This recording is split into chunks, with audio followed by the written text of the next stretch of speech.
오늘 말씀은 룻기 1장 1절부터 10절까지입니다. 제가 여러분에게 봉독하겠습니다. 사사들이 치리하던 때에 그 땅에 흉년이 드니라. 유다 베들레헴의 한 사람이 그의 아내와 두 아들을 데리고 모압 지방에 가서 거류하였는데 그 사람의 이름은 엘리멜렉이요 그의 아내의 이름은 나오미요 그의 두 아들의 이름은 말론과 기련이니 유다 베들레헴 에브랏 사람이더라. 그들이 모압 지방에 들어가서 거기 살더니 나오미의 남편 엘리멜렉이 죽고 나오미와 그의 두 아들이 남았으며 그들은 모압 여자 중에서 그들의 아내를 맞이하였는데 하나의 이름은 오르바요 하나의 이름은 룻이더라. 그들이 거기에 거주한 지 10년쯤에 말론과 기론 두 사람이 다 죽고 그 여인은 두 아들과 남편의 뒤에 남았더라. 그 여인이 모압 지방에서 여호와께서 자기 백성을 돌보시사 그들에게 양식을 주셨다 함을 듣고 이에 두 며느리와 함께 일어나 모압 지방에서 돌아오려 하여 있던 곳에서 나오고 두 며느리도 그와 함께하여 유다 땅으로 돌아오려고 길을 가다가 나오미가 두 며느리에게 이르되 너희는 각기 너희 어머니의 집으로 돌아가라. 너희가 죽은 자들과 나를 선대한 것 같이 여호와께서 너희를 선대하시기를 원하며 여호와께서 너희에게 허락하사 각기 남편의 집에서 위로를 받게 하시기를 원하노라 하고 그들에게 입맞춤에 그들이 소리를 높여 울며 나오미에게 이르되 아니니이다 우리는 어머니와 함께 어머니의 백성에게로 돌아가겠나이다 하는지라. 아멘. 네, 오늘부터 한 4주간은 룻기를 가지고 여러분과 함께 묵상하려고 합니다. 룻기 1장의 앞부분은 엘리멜렉이라는 사람의 가족을 소개하고 있습니다. 이 가족이 기근 때문에 약속의 땅을 떠나서 모압 땅으로 들어가는 얘기입니다. 그리고 그 결정으로 말미암아서 어떤 어려움을 만나게 되는지를 기록하고 있습니다. 자, 오늘 말씀의 세 가지 요점이 여기에 있습니다. 자, 첫 번째로 우리가 절망적인 환경을 살펴보겠습니다. 룻기 1장 1절이 이렇게 시작했습니다. 사사들이 치리하던 때에 그 땅에 흉년이 드니라. 이 구절은 엘리멜렉과 그 가족이 직면하고 있던 그 어려운 상황을 말하고 있습니다. 한마디로 말하면 흉년이 들었다는 것입니다. 흉년은 광범위한 결핍을 가리킵니다. 그리고 식량이 심각하게 부족한 현상을 말합니다. 그 땅에는 그때에 식료품이 부족했을 뿐만 아니라 이스라엘 백성들은 또 다른 기근도 겪고 있었습니다. 자, 이때 다른 각도로 1장 1절을 보면 이렇습니다. 사사들이 치리하던 때에 그 때가 언제인지를 말하고 있습니다. 이때는 사람들이 어떤 삶을 살아가고 있었는지 무슨 생각을 하고 살았는지는 룻기 바로 앞에 나오는 사사기에 잘 기록을 하고 있습니다. 사사기 21장 25절에 보면 그때에 이스라엘에 왕이 없으므로 사람이 각기 자기의 소견에 옳은 대로 행하였더라. 자기의 소견에 옳은 대로 행하면 이것은 의의 기준이 사라졌다는 말입니다. 그래서 그때는 요동치는 사회였고 사회의 격변기가 계속되고 있던 때였습니다. 곳곳에서 무법이 기성을 부리고 우상 숭배, 거짓 종교, 그리고 절도, 술 취함, 또 성적으로도 너무 문란한 그런 삶이 이스라엘 백성들의 속에서 만연해 있었습니다. 그래서 호모섹스, 성도착 이런 것을 자연스럽게 생각하는 그런 분위기들이 형성되어 있었습니다. 그리고 폭력과 대립과 다툼이 심각한 그런 사회였습니다. 그리고 하나님을 향해서는 엄청난 불신이 팽배한 그런 시대가 바로 여기서 말하고 있는 사사들이 다스리던 때였습니다. 그 시대에 왜 기근이 일어났을까요? 사사들이 다스리던 시대에 그 땅에 흉년이 드니라고 했는데 구약 시대에 보면 종종 하나님은 징계의 수단으로 기근을 사용했습니다. 기근이 아니면 칼이나 아니면 연병이나 이런 것들로 백성들에게 징계를 하셨던 것을 우리가 볼 수가 있습니다. 자기 백성이 등을 돌릴 때에 하나님은 그들을 다시 회복시키기 위하여서 이런 징계의 수단을 사용했던 것입니다. 하나님께서는 가끔 저와 여러분의 삶에도 기근을 겪게 하십니다. 그것은 재정적인 기근의 형태로 나타날 수 있습니다. 월급날은 한참 남았는데 집에는 돈이 다 떨어지는 그런 재정적인 기근의 형태가 나타날 수 있습니다. 이곳저곳이 아프거나 아니면 가족들이 돌아가면서 아프기 때문에 병치레를 하게 되는 건강의 기근으로 나타날 수도 있습니다. 웰빙이 있어야 되겠는데 가족 안에 웰빙이라는 것이 찾아보기 어려운 그런 것이 바로 건강의 기근 형태입니다.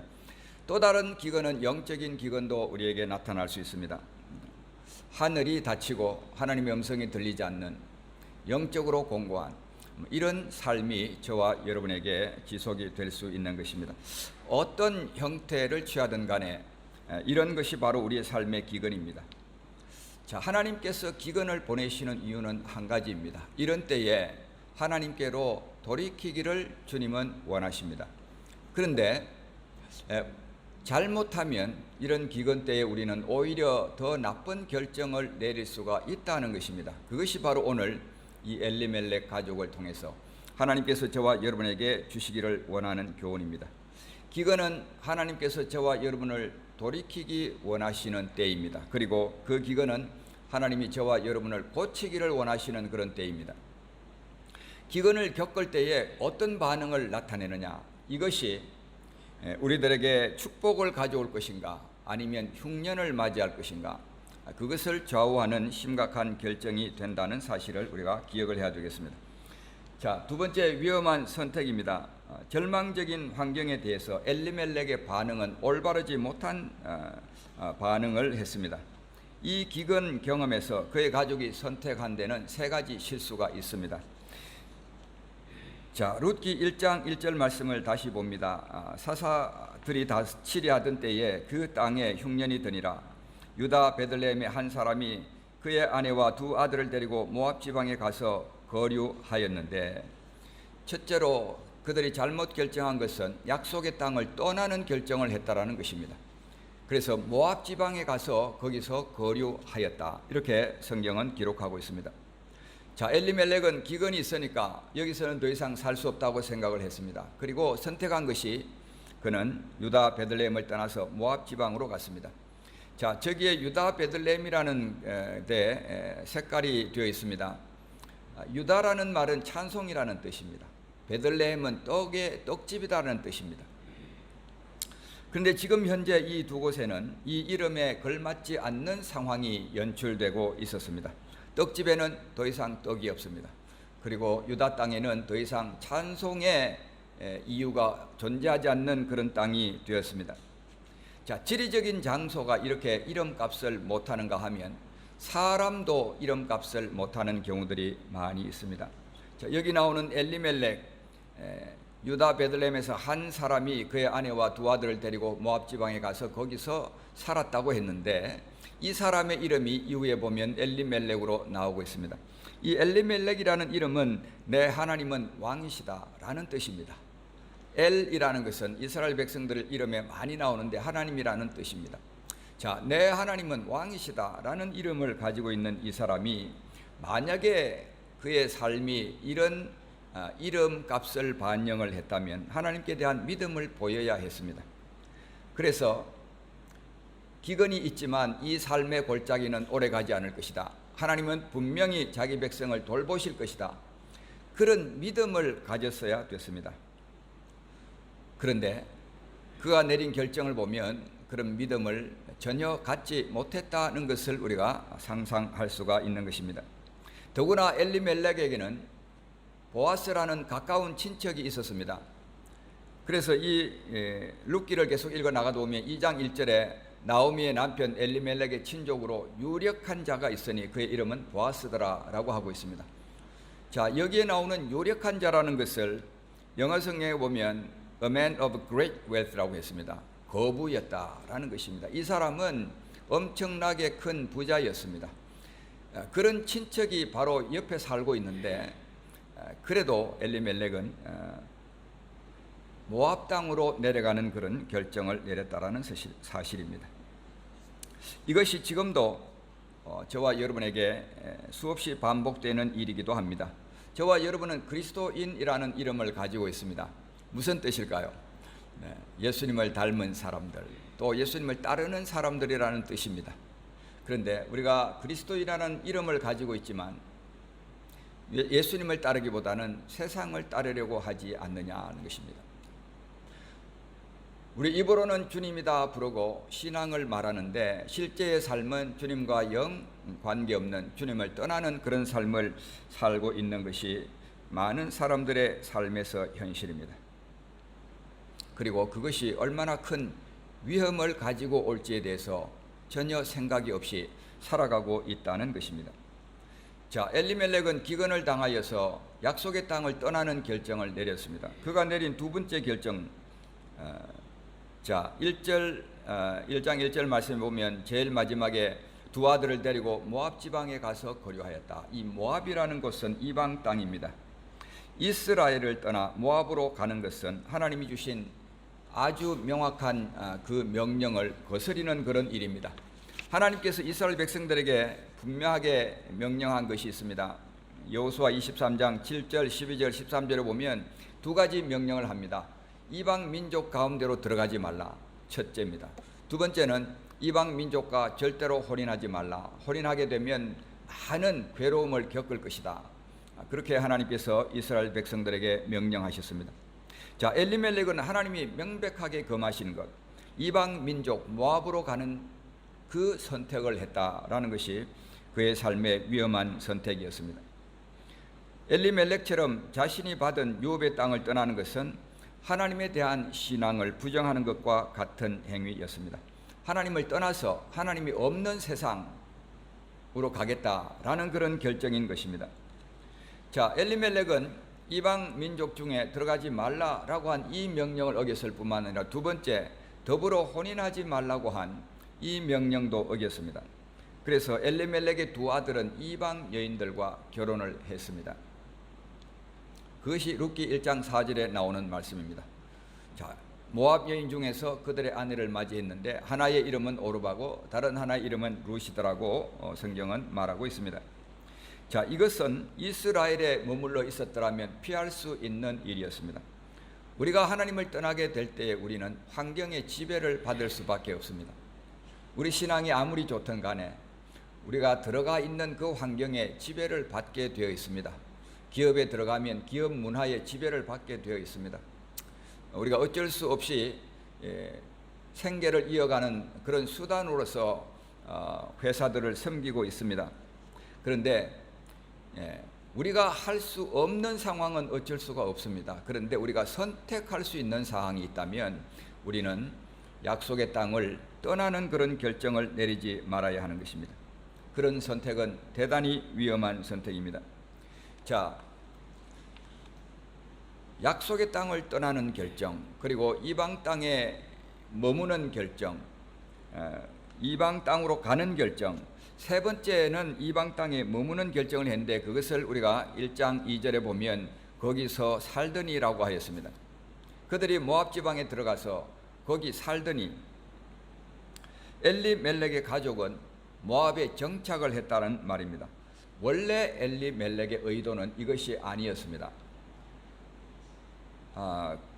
그 원래 의도는 1장 1절에 우리말 성경에는 명확하게 나오지 않는데 NIV 성경에 보면 모압 지방에 가서 잠시 살려고 갔어요. 거기에 1년, 2년, 10년을 머무르려고 한 것이 아니라 잠시 동안 거기 있다가 돌아오려고 생각하고 그곳에 갔던 것입니다.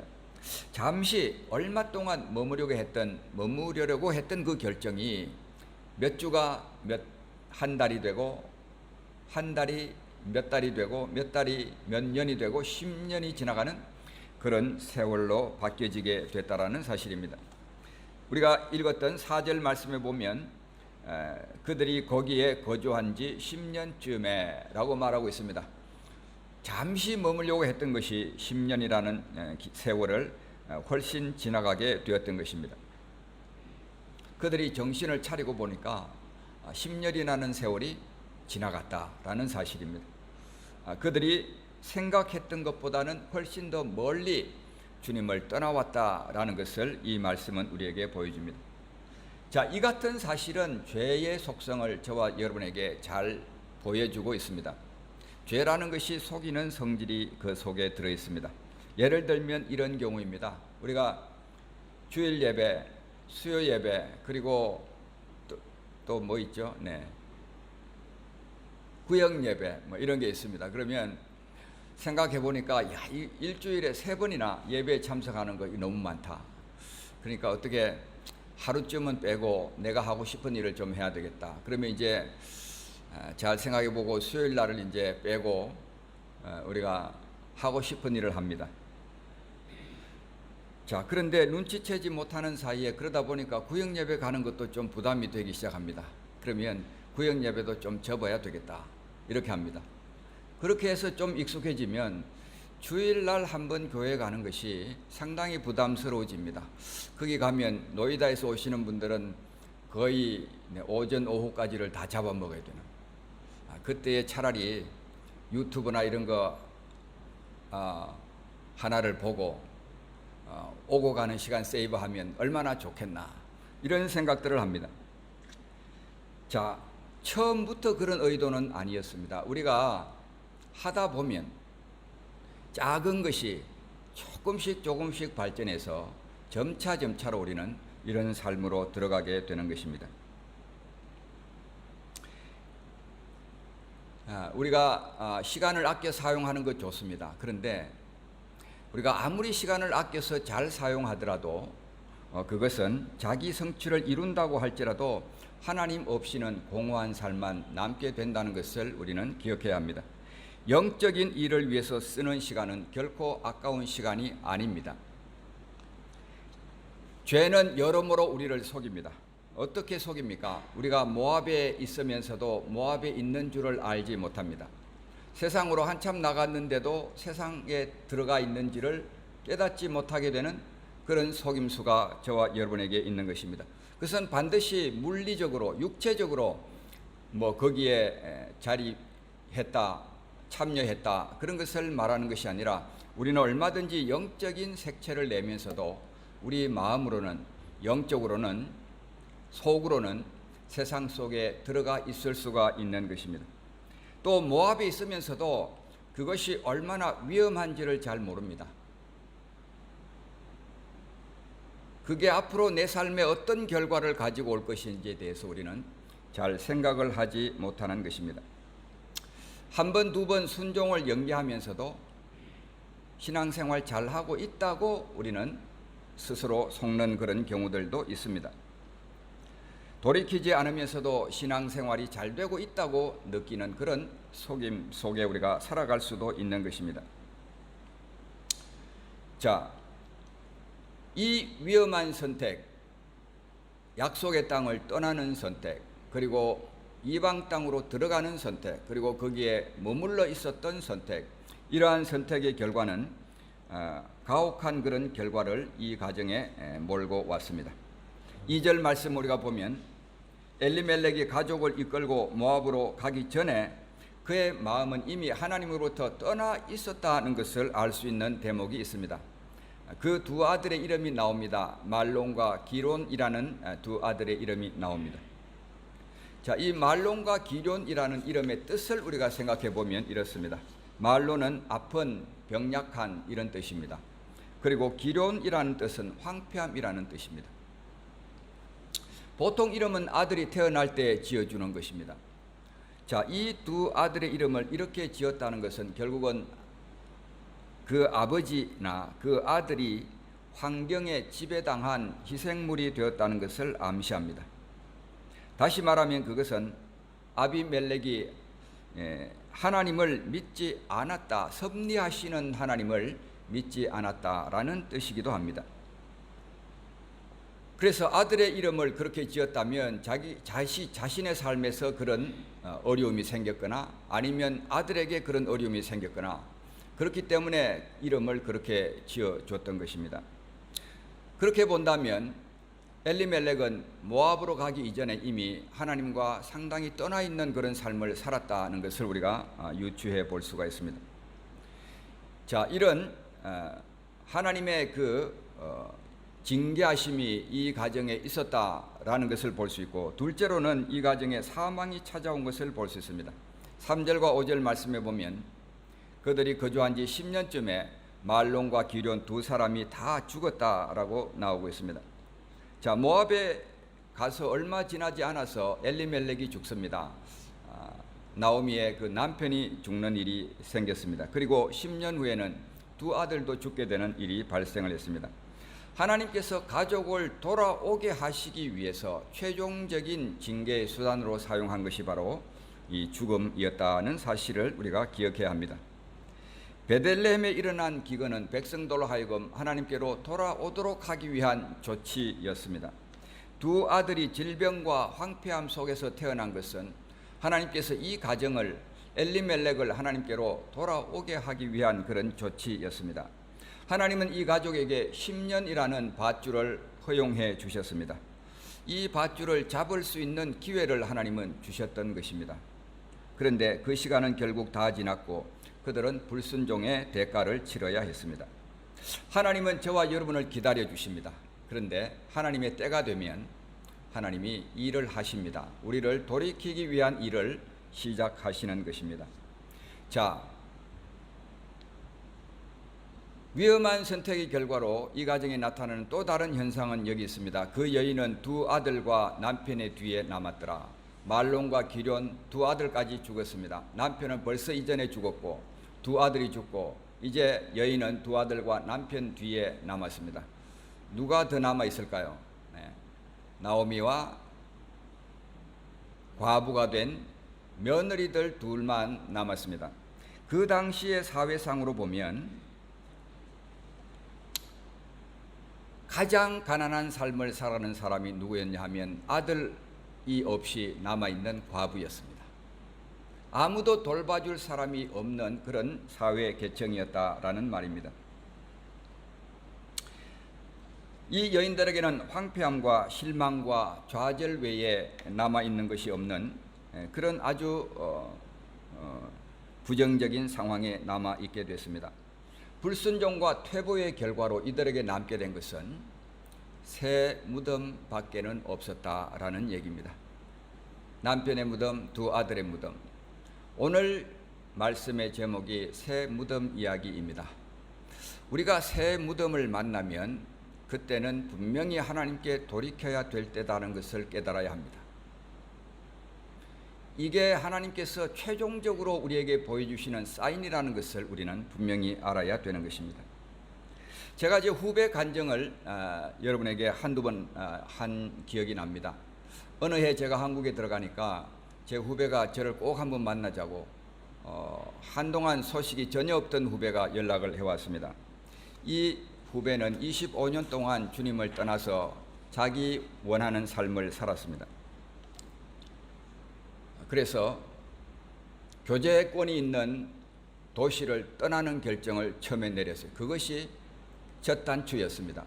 그리고 난 다음에 직장을 가지고 그 직장의 문화에 따라서 살아가면서 먹지 않던 술을 입에 대기 시작하고 나중에는 그 술을 즐기는 그런 사람이 되었어요.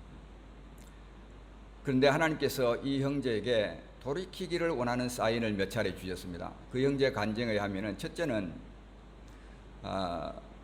자기가 도저히 이 자동차 사고가 날 수 없는 곳에서 자동차 사고를 만났다는 거예요. 두 번째는 자기 회사까지 다 가가지고 그 앞에서 자동차 사고가 또 난 거예요. 그런데 이 두 번의 사인을 이 형제는 깨닫지를 못했어요.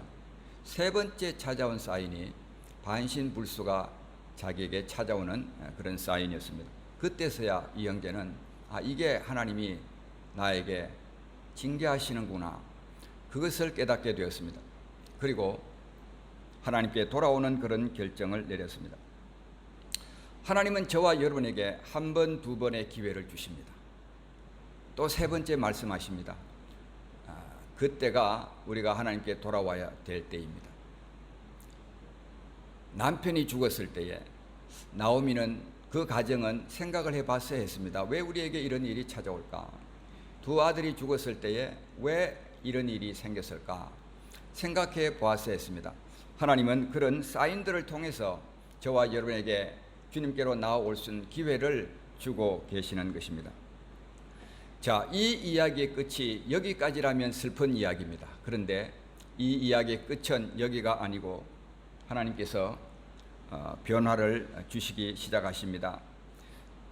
자, 1장 6절을 우리가 보겠습니다. 거기 보면 그 여인이 모압 지방에서 여호와께서 자기 백성을 돌보시사 그들에게 양식을 주셨다 함을 듣고 이에 두 며느리와 함께 일어나 모압 지방에서 돌아오려 하여. 나오미는 희망적인 소식을 들었습니다. 그것은 하나님께서 자기 백성을 돌보셨다, 양식을 주셨다, 그런 소식을 들은 것입니다. 그러자 나오미는 이 희망적인 소식에 돌아가야 되겠다, 고향으로 돌아가야 되겠다는 마음을 먹게 됩니다. 비로소 정신을 차리게 된 것입니다. 우리가 신약 성경에 탕자의 비유에 보면 그 탕자가 정신없이 아버지의 곁을 떠나는 결정을 내리고 재산을 다 모으고 팔아서 돈을 가지고 아버지의 영향력이 미치지 않는 먼 곳으로 떠나가고 허랑방탕한 삶을 살았습니다. 자기가 거지가 되어서 너무나 비참한 환경에 빠지게 되었을 때에 어느 날 그는 정신을 차렸습니다. 그렇게 되기 전에 정신을 차리면 참 좋겠는데 우리의 삶에 그게 잘 안 됩니다.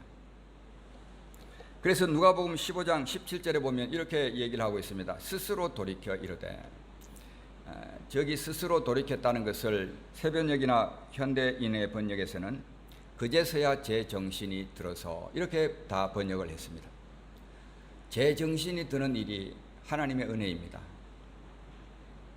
저와 여러분에게, 예수님을 믿는 사람에게는 이 일을 하나님이 하십니다. 예수님께서 저와 여러분을 위해서 지금도 하나님 우편에서 기도하고 계십니다. 그리고 성령께서 저와 여러분을 위해서 말할 수 없는 탄식으로 기도하고 계십니다. 우리가 정말 하나님을 믿는 사람들이라면 주님께서 기도하시는 덕분에, 성령께서 우리를 위해서 기도해 주시고 계시는 덕분에 저와 여러분은 제 정신을 차리는 날이 오게 될 것입니다. 죄로 우리가 마음이 향할 때에 우리는 제정신이 아닙니다. 미혹된 마음은 제대로 된 정신을 떠나 있는 그런 상태입니다. 제정신을 차린다는 것이 바로 하나님의 은혜입니다. 자, 나오미의 삶에서 중요했던 것은 이것입니다. 그는 돌이키기를 원했습니다. 그래서 돌아오려 하여, 돌아온다는 것은 바로 회개의 증거입니다. 그런데 나오미에게서 중요했던 것은 돌아오려고 하는 마음의 변화뿐만 아니라 그 다음에 한 가지가 더 있었다는 사실입니다. 자, 돌아오려 하여, 그 다음에 7절에 보면 있던 곳에서 나오고, 마음의 변화만 있었던 것이 아니라 삶의 변화가 그에게는 따라왔다는 것을 우리가 보게 되는 것입니다. 이것이 진정한 회개의 모습입니다. 마음의 변화를 경험하고 거기에서 머문 것이 아니라 삶의 변화, 행동의 변화를 낳았다. 이것이 바로 진정한 회개의 증거가 되는 것입니다. 여기에 이런 말을 한 분이 있습니다. 진정한 회개는 수정된 삶의 도장이 찍혀야 한다. 우리가 무슨 서류를 확인하고 마무리 지을 때 도장을 찍습니다. 우리의 삶이 회개했다라는 것을 명확하게 보여주는 그 확인 도장은 변화된 삶입니다. 수정된 삶이 있어야 한다는 것입니다. 아무리 깨달음이 좋아도 그것이 수정된 삶으로 이어지지 않는다면 그것은 우리에게 별 유익스러운 것이 되지 못하는 것입니다. 자, 나오미는 결정을 내렸습니다. 그곳을 떠나서, 모압을 떠나서 베들레헴으로, 유다 땅으로 그는 돌아오게 되었습니다. 찬양의 땅으로 돌아왔습니다. 떡집으로 돌아오게 된 것입니다. 풍성함이 있는 곳으로 돌아오게 된 것입니다. 지금 저와 여러분의 삶에서 회복되어야 할 유다 땅은 무엇일까요? 지금 저와 여러분의 삶에서 회복되어야 할 베들레헴은 무엇일까요? 우리가 잃어버렸던 것, 우리가 별로 중요하다고 생각하지 않고 버렸던 것 중에서 우리가 되찾고 회복해야 될 것이 무엇인지를 생각해 보아야 될 것입니다. 2차 세계대전 중에 있었던 일입니다. 한 어린 영국 군인이 총에 맞아서 죽어가고 있었습니다. 군목은 이 군인의 손에 몸을 얹고 기도해 주었습니다. 그러면서 유언을 물어보았습니다. 그랬더니 이 청년은 제 어머니에게 전해 주십시오. 아들은 고통 없이 기쁘게 죽었다고 전해 주십시오. 짤막하게 유언을 남겼습니다. 그런데 잠시 후에 이 청년이 무슨 중요한 것이 생각난 듯이 숨을 헐떡이면서 군목에게 간곡하게 부탁을 했습니다. 목사님, 한 가지 부탁이 되어 있습니다. 제가 다니던 교회 학교 선생님에게 이 말을 꼭 전해 주십시오. 선생님의 가르침을 잊지 않았다고요. 그리스도인으로 편안하게 눈을 감게 해주신 선생님께 감사한다고 전해주세요. 자, 군목은 이 청년의 유언을 듣고서 그 교회 학교 선생님을 찾아갑니다. 그리고 마지막 유언을 들려주었습니다. 이 유언을 듣는 선생님이 아무런 말도 없이 한참 동안 눈물을 흘리더니 무겁게 입을 열었습니다. 저는 지금 교회 학교 교사가 아닙니다. 교회 학교 교사라는 직분이 대단치 않게 여겨져서 그만두었습니다. 그러나 제자의 유언을 들으면서 다시 결심하게 됐습니다. 다음 주부터 교회 학교를 다시 섬기겠습니다.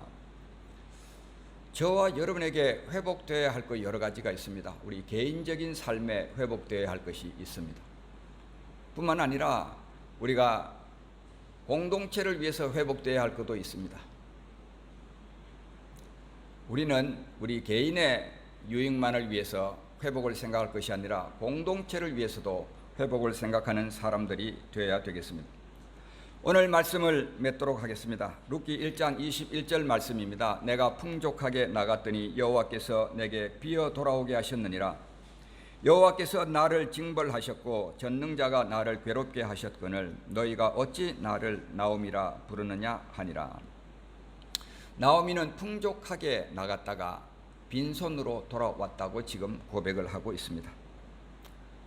그녀가 가졌던 그 모든 희망과 꿈과 미래는 산산조각이 나고 말았습니다. 그는 뒤편에 무덤 3개를 남겨놓고 돌아오게 되었습니다. 3개의 무덤으로 끝난 생애, 그러나 다시 시작하는 그런 생애가 또한 그녀 앞에 놓여 있었습니다.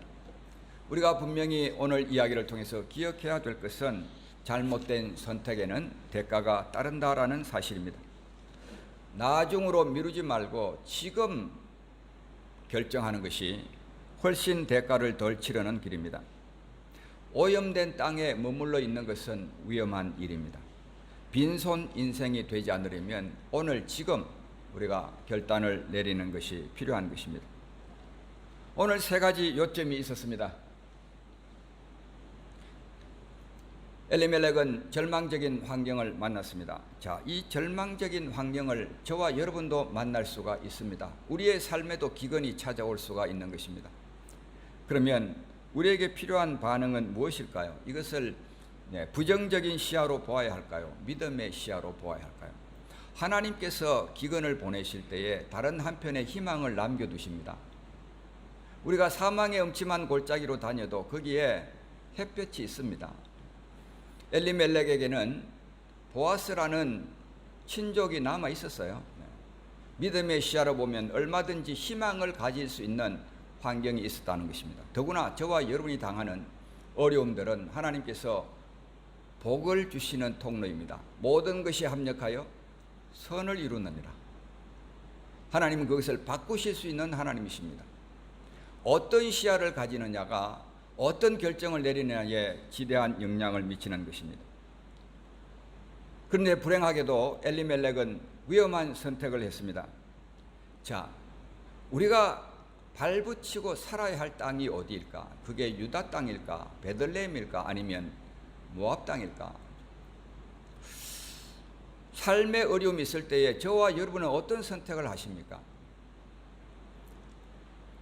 약속의 땅을 떠나는 결정을 하십니까? 우선 위급함을 피하는 것이 좋은 것처럼 보이는데 그것에 큰 위험이 도사리고 있다는 것을 우리는 분명히 기억을 해야 합니다. 그리고 이 이야기가 참으로 우리에게 다행인 것은 절망으로 좌절로 끝을 맺는 것이 아니라 새로운 희망으로 변화를 시도하는 것으로 나타났다는 것입니다. 자, 이 변화를 시도한다는 것은 우리의 마음의 변화뿐만 아니라 행동의 변화가 중요한 것입니다. 수정된 삶의 도장이 찍혀야 그것이야말로 진정한 마음의 변화가 되는 것입니다. 사랑하는 성도 여러분, 거듭 말씀하시는 하나님의 음성이 있으십니까? 하나님은 한 번, 두 번, 세 번 저와 여러분에게 말씀하고 계십니다. 그 음성에 여러분은 어떤 반응을 보이십니까? 거듭 말씀하시는 하나님의 음성에 오늘 지금 순종하고 돌이켜서 늦기 전에 빈손 인생을 청산할 수 있으시기를 우리 주님의 이름으로 축복합니다. 기도하겠습니다. 하나님 아버지, 은혜를 감사합니다. 오늘 저와 우리들에게 엘리멜렉 가족의 이야기를 들려주셨습니다. 기근을 만났을 때에 엘리멜렉은 약속의 땅을 떠나는 선택을 했습니다. 하나님을 떠나는 것은 위험한 일입니다. 잠시 모압에 머물려고 하는 생각은 위험한 생각입니다. 우리가 돌아놓고 보면 멀리 와도 너무나 멀리 온 상황을 만나게 되는 것입니다. 아무도 하루아침에 하나님을 등지는 결정을 하는 사람은 없습니다. 그 과정은 천천히 미묘하게 진행되어서 마침내 우리는 하나님으로부터 아주 멀어지게 되는 것입니다. 돌아보면 내 생각보다 훨씬 멀리 떠나온 것을 나중에야 발견하게 됩니다. 사랑하는 성도 여러분, 지금 속고 계시지는 않으십니까? 모압에 있으면서도 모압에 있는 줄을 모르고 계시지 않으십니까? 모압에 있으면서도 그것이 위험한 일인 줄을 모르고 있지 않으십니까? 순종을 연기하면서도 그것이 불순종인 줄을 모르고 있지 않으십니까? 돌이키지 않으면서도 신앙생활을 잘하는 줄 착각하고 계시지 않으십니까?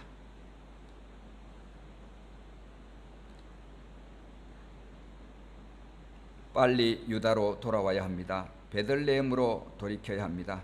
거기에 찬송이 있고 거기에 풍성함이 있습니다. 오늘 지금 나에게 한 가지 돌이켜야 할 것이 있다면 무엇일까요?